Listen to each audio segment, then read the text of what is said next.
The Great Gatsby, Chapter 4, Section 1. On Sunday morning, while church bells rang in the villages along shore, the world and its mistress returned to Gatsby's house and twinkled hilariously on his lawn. "He's a bootlegger," said the young ladies, moving somewhere between his cocktails and his flowers. "One time he killed a man who had found out that he was nephew to von Hindenburg and second cousin to the devil. Reach me a rose, honey, and pour me a last drop into that there crystal glass." Once I wrote down on the empty spaces of a timetable the names of those who came to Gatsby's house that summer. It is an old timetable now, disintegrating at its folds and headed "This schedule in effect July 5th, 1922. But I can still read the gray names, and they will give you a better impression than my generalities of those who accepted Gatsby's hospitality and paid him the subtle tribute of knowing nothing whatever about him.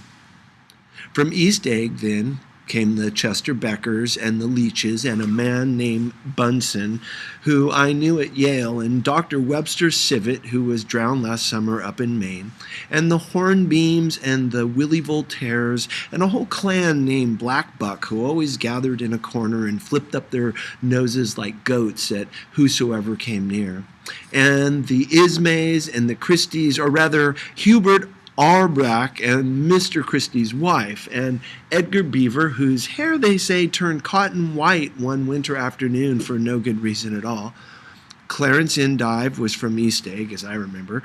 He came only once in white knickerbockers and had a fight with a bum named Eddie in the garden. From farther out on the island came the Cheadles and the O.R.P. Schraders and the Stonewall Jackson Abrams of Georgia and the Fishguards and the Ripley Snells. Snell was there 3 days before he went to the penitentiary, so drunk out on the gravel drive that Mrs. Ulysses Sweat's automobile ran over his right hand. The Danceys came too, and S.B. Whitebait, who was well over 60, and Morris A. Flink, and the Hammerheads, and Beluga, the tobacco importer, and Beluga's girls. From West Egg came the Poles, and the Mulreadys, and Cecil Roebuck, and Cecil Schoen, and Gulick, the state senator, and Newton Orchid, who controlled films par excellence, and Eckhouse, and Clyde Cohen, and Don S. Schwartz, the son, and Arthur McCarty, all connected with the movies in one way or another, and the Catlips, and the Bimbergs, and G. Earl Muldoon, brother to that Muldoon who afterwards strangled his wife. Ada Fontano, the promoter, came here, and Ed Largros, and James B. Rotgut Ferret, and the De Jongs, and Ernest Lilly. They came to gamble.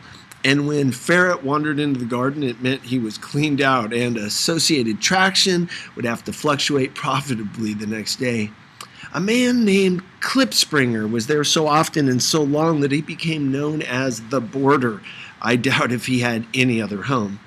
Of theatrical people, there were Gus Ways and Horace O'Donovan and Lester Meyer and George Duckweed and Francis Bull. Also from New York were the Chromes and the Backheisens and the Denekers and Russell Betty and the Corrigans and the Kellhellers and the Dewars and the Scullys and S.W. Belcher and the Smirks and the Young Quinns, divorced now, and Henry L. Palmato, who killed himself by jumping in front of a subway train in Times Square. Benny McClenahan arrived, always with 4 girls. They were never quite the same ones in physical person, but they were so identical one with another that it inevitably seemed they had been there before. I have forgotten their names. Jacqueline, I think, or else Consuela, or Gloria, or Judy, or June.